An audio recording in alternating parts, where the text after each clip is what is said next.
ఆకాశవాణి ప్రాంతీయ వార్తలు చదువుతున్నది కె ఉమారాణి. ముందుగా శ్రోతలకు శ్రీకృష్ణ జన్మాష్టమి శుభాకాంక్షలు. ముఖ్యాంశాలు: దేశంలో మహిళలపై నేరాలకు పాల్పడే వారిపై కఠినంగా వ్యవహరిస్తామని ప్రధానమంత్రి నరేంద్ర మోదీ హెచ్చరించారు. హైదరాబాద్ నగరంలో అక్రమ కట్టడాలకు తావు లేకుండా చెరువులను పరిరక్షిస్తామని తెలంగాణ ముఖ్యమంత్రి ఏ రేవంత్ రెడ్డి స్పష్టం చేశారు. అంతరిక్ష పరిశోధనా ఫలాలను అందిపుచ్చుకుంటే భారతదేశం మరింత పురోగమిస్తుందని ఆంధ్రప్రదేశ్ శాస్త్ర సాంకేతిక శాఖ మంత్రి కె పవన్ కళ్యాణ్ సూచించారు. దేశభక్తి స్ఫూర్తికి నిదర్శనంగా 5 కోట్ల మంది ప్రజలు హర్ ఘర్ తిరంగా వెబ్సైట్లో త్రివర్ణ పతాక సెల్ఫీలను పొందుపరిచారని ప్రధానమంత్రి నరేంద్ర మోదీ పేర్కొన్నారు. శ్రీకృష్ణాష్టమి పర్వదినాన్ని ప్రజలు ఈరోజు భక్తి శ్రద్ధలతో జరుపుకుంటున్నారు. మానవ సేవ కంటే మించింది లేదని చాటి చెప్పిన సంఘ సేవకురాలు మదర్ తెరీసా జయంతి ఈరోజు. ఇక వార్తల వివరాలు.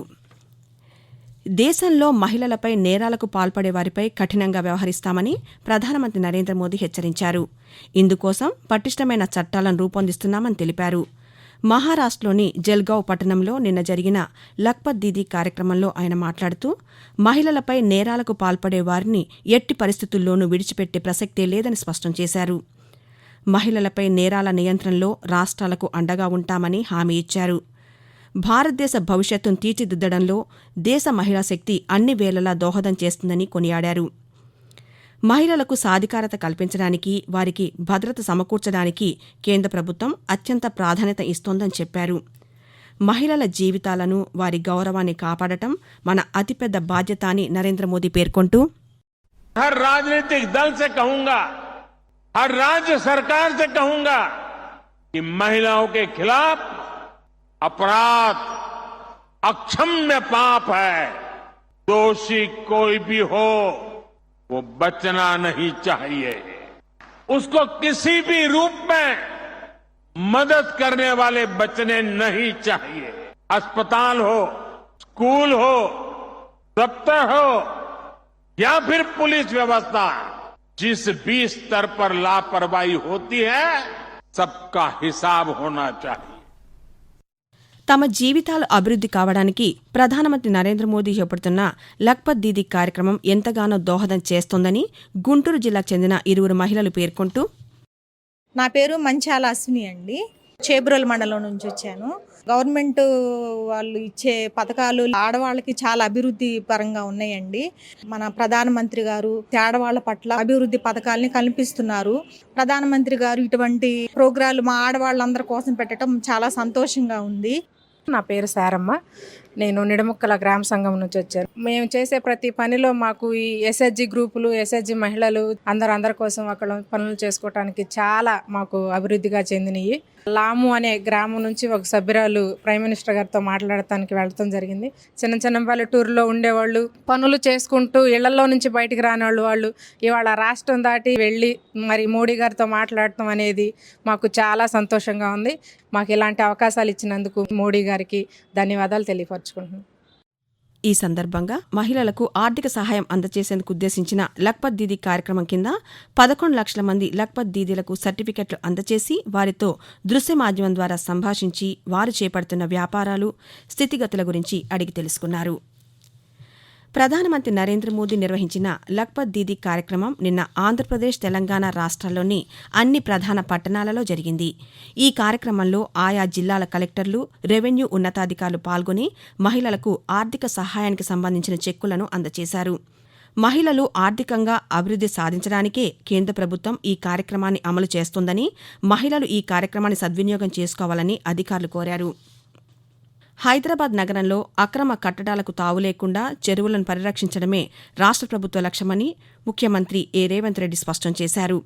హైదరాబాదులో నిన్న జరిగిన ఒక కార్యక్రమంలో ఆయన మాట్లాడుతూ చెరువులను ఆక్రమించి నిర్మాణాలు చేపట్టిన వారిపై కఠిన చర్యలు తీసుకుంటామని హెచ్చరించారు. ప్రకృతి సంపదను విధ్వంసం చేయడం ఎంతమాత్రం తగదని, చెరువులలో నిర్మించిన అక్రమ కట్టడాల ద్వారా వెలువడే మురుగునీరు వల్ల చెరువులు కలుషితం అవుతున్నాయని, మన జీవనాధారమైన చెరువులను కాపాడుకోవాల్సిన బాధ్యత మనందరిపై ఉందని ఆయన పేర్కొన్నారు. అందువల్లనే ఈ అక్రమ కట్టడాల నుండి చెరువులకు విముక్తి కల్పించడానికే ప్రభుత్వం అక్రమ కట్టడాల కూల్చివేత కార్యక్రమం చేపట్టిందని రేవంత్ రెడ్డి వివరించారు. తెలంగాణ రాష్ట్రంలో తెలుగుదేశం పార్టీని బలోపేతం చేయడానికి కృషి చేస్తున్నామని ఆ పార్టీ అధినేత ఆంధ్రప్రదేశ్ ముఖ్యమంత్రి నారా చంద్రబాబు నాయుడు తెలిపారు. తెలంగాణ రాష్ట్రంలో తెలుగుదేశం పార్టీని బలోపేతం చేసే అంశంపై నిన్న హైదరాబాద్లో ఆయన పార్టీ నాయకులతో సమావేశం నిర్వహించారు. రాష్ట్రంలో ఆన్లైన్లో పార్టీ సభ్యత్వం తీసుకునే ఏర్పాటు చేస్తామని, పార్టీలో యువతకు ఎక్కువ ప్రాధాన్యం ఇస్తామని చంద్రబాబు నాయుడు తెలిపారు. ఆకాశవాణి ప్రాంతీయ వార్తలు వింటున్నారు. అంతరిక్ష పరిశోధనా ఫలాలను సక్రమంగా వినియోగించుకుంటే భారతదేశం మరింత అభివృద్ది పదంలో ముందుకు వెళుతుందని ఆంధ్రప్రదేశ్ అటవీ, పర్యావరణ, శాస్త్ర సాంకేతిక శాఖల మంత్రి కె పవన్ కళ్యాణ్ సూచించారు. రష్యాకు చెందిన వ్యోమగామి సెర్గీ కోర్స్కోవ్, స్పేస్ కిడ్జ్ ఇండియా సంస్థ ప్రతినిధులు నిన్న హైదరాబాద్లో మంత్రిని కలుసుకున్నారు. ఈ సందర్భంగా ఆయన మాట్లాడుతూ అంతరిక్షంలో 6 నెలల పాటు ఉన్న సెర్గీ అక్కడి విశేషాలను, పరిశోధన అంశాలను పవన్ కళ్యాణ్కు వివరించారు. అంతరిక్ష విజ్ఞానంపై విద్యార్థులకు ఆసక్తి పెంచాలంటే ఆంధ్రప్రదేశ్లో స్పేస్ పార్క్ ఏర్పాటు చేయాలని ఈ సందర్భంగా వారు కోరారు. వారు చేసిన సూచనకు పవన్ కళ్యాణ్ సానుకూలంగా స్పందించారు. దేశభక్తి, సమగ్రత, సమైక్యతను ప్రజలలో గణనీయంగా పాదుకొల్పిన ఇంటింట జెండా హర్ ఘర్ తిరంగా కార్యక్రమానికి అపూర్వ స్పందన లభించిందని ప్రధానమంత్రి నరేంద్ర మోదీ తెలిపారు. మన్ కీ బాత్ కార్యక్రమంలో ఆయన మాట్లాడుతూ దేశవ్యాప్తంగా ప్రజలు తమ తమ గృహాలు, కార్యాలయాలు, దుకాణాలలో త్రివర్ణ పతాకాన్ని ఎగురవేయడం ఎంతైనా ప్రశంసనీయమని పేర్కొన్నారు. స్వాతంత్ర్య దినోత్సవం సందర్భంగా దేశం నలుమూలలా అన్ని వయసుల వారు హర్ ఘర్ తిరంగా కార్యక్రమంలో పాల్గొన్నారని ఆనందం వ్యక్తం చేశారు. హర్ ఘర్ తిరంగా వెబ్సైట్లో 5 కోట్ల మందికి పైగా ప్రజలు జాతీయ జెండాలతో సెల్ఫీలను పొందుపరిచి తమ దేశభక్తిని చాటుకున్నారని, ఈ కార్యక్రమ ప్రచారం మొత్తం దేశాన్ని ఒకచోట చేర్చిందని, ఏక్ భారత్ శ్రేష్ఠ భారత స్ఫూర్తి అంటే ఇదేనని నరేంద్ర మోదీ పేర్కొన్నారు. ఇలా ఉండగా ప్రధానమంత్రి నరేంద్ర మోదీ మన్ కీ బాత్ 113వ సంచికలో చేసిన ప్రసంగంపై ఆకాశవాణి విజయవాడ ప్రాంతీయ వార్తా విభాగం రూపొందించిన ప్రత్యేక కార్యక్రమం ఈరోజు ఉదయం 10 గంటలకు ప్రసారమవుతుంది. శ్రీకృష్ణాష్టమి పర్వదినాన్ని ఈరోజు దేశవ్యాప్తంగా ప్రజలు భక్తి శ్రద్దలతో సంప్రదాయబద్దంగా జరుపుకుంటున్నారు. ప్రతి ఏడాది శ్రావణ మాసం కృష్ణపక్షంలో వచ్చే అష్టమి తిథి రోజున ఈ పండుగ నిర్వహిస్తారు. కృష్ణాష్టమిని గోకులాష్టమి, అష్టమి రోహిణి, శ్రీకృష్ణ జన్మాష్టమి, శ్రీకృష్ణ జయంతి అని కూడా పిలుస్తారు. ఉత్తరప్రదేశ్ రాష్ట్రంలోని మధురా నగరం శ్రీకృష్ణుని జన్మభూమిగా పురాణాలు పేర్కొంటున్నాయి. కృష్ణాష్టమిని పురస్కరించుకొని ఈరోజు దేశవ్యాప్తంగా అన్ని ప్రధాన దేవాలయాల్లో, ప్రత్యేకించి మధురా నగరంలోని శ్రీకృష్ణ ఆలయంలో ప్రజలు ప్రత్యేక పూజలు నిర్వహిస్తున్నారు.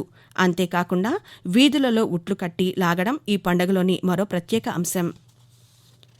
కృష్ణాష్టమి సందర్భంగా దేశ ప్రజలకు రాష్ట్రపతి ద్రౌపది ముర్ము, ఉపరాష్ట్రపతి జగదీప్ ధన్కర్ శుభాకాంక్షలు తెలియజేశారు. భగవాన్ శ్రీకృష్ణుని బోధనలను ప్రతి ఒక్కరూ అనుసరించాలని, శ్రీకృష్ణుని ఆదర్శంగా తీసుకుని దేశ పురోగతి, అభ్యున్నతి కోసం కృషి చేయాలని రాష్ట్రపతి పిలుపునిచ్చారు. కాగా జన్మాష్టమికి లోతైన ఆధ్యాత్మిక ప్రాముఖ్యత ఉందని జగదీప్ ధన్కర్ తన శుభాకాంక్షల సందేశంలో పేర్కొన్నారు.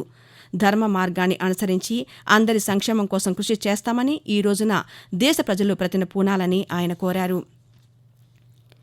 కృష్ణాష్టమిని పురస్కరించుకొని ఆంధ్రప్రదేశ్, తెలంగాణ రాష్ట్రాల గవర్నర్లు ఎస్ అబ్దుల్ నజీర్, జిష్ణుదేవ్ వర్మ, ముఖ్యమంత్రులు ఎన్ చంద్రబాబు నాయుడు, రేవంత్ రెడ్డి, ఆంధ్రప్రదేశ్ ఉప ముఖ్యమంత్రి కె పవన్ కళ్యాణ్ కూడా ప్రజలకు జన్మాష్టమి శుభాకాంక్షలు తెలియజేశారు. ప్రార్థించే పెదవుల కన్నా సాయం చేసే చేతులు మిన్న అనే తన మాటను అమల్లో చూపించిన నోబుల్ శాంతి బహుమతి గ్రహీత మదర్ తెరీసా జయంతి ఈరోజు. ప్రస్తుత మాసిడోనియాలో 1910 ఆగస్టు 26వ తేదీన ఆమె జన్మించారు.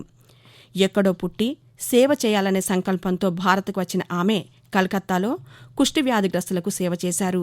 సేవ అనే పేరు గుర్తుకు రాగానే మదర్ తెరీసా పేరును గుర్తు చేసుకునే స్థాయిలో ఆమె ప్రజల మనస్సులో స్థానం సంపాదించారు. మానవ సేవ కన్నా మిన్నలేదని చాటి చెప్పిన మదర్ తెరీసా భారత్లో ఆపన్నులు, ఆర్తులు, ఆపదలో ఉన్నవారిని ఆదుకోవడంలో ముందు వరుసలో నిలిచి ప్రపంచంలోనే అత్యంత గౌరవనీయమైన వంటగా గుర్తింపు పొందారు. ఆకాశవాణి ప్రాంతీయ వార్తలు ముగించే ముందు ముఖ్యాంశాలు మరోసారి. దేశంలో మహిళలపై నేరాలకు పాల్పడే వారిపై కఠినంగా వ్యవహరిస్తామని ప్రధానమంత్రి నరేంద్ర మోదీ హెచ్చరించారు. హైదరాబాద్ నగరంలో అక్రమ కట్టడాలకు తావు లేకుండా చెరువులను పరిరక్షిస్తామని తెలంగాణ ముఖ్యమంత్రి ఏ రేవంత్ రెడ్డి స్పష్టం చేశారు. ప్రాంతీయ వార్తలు ఇంతటితో సమాప్తం.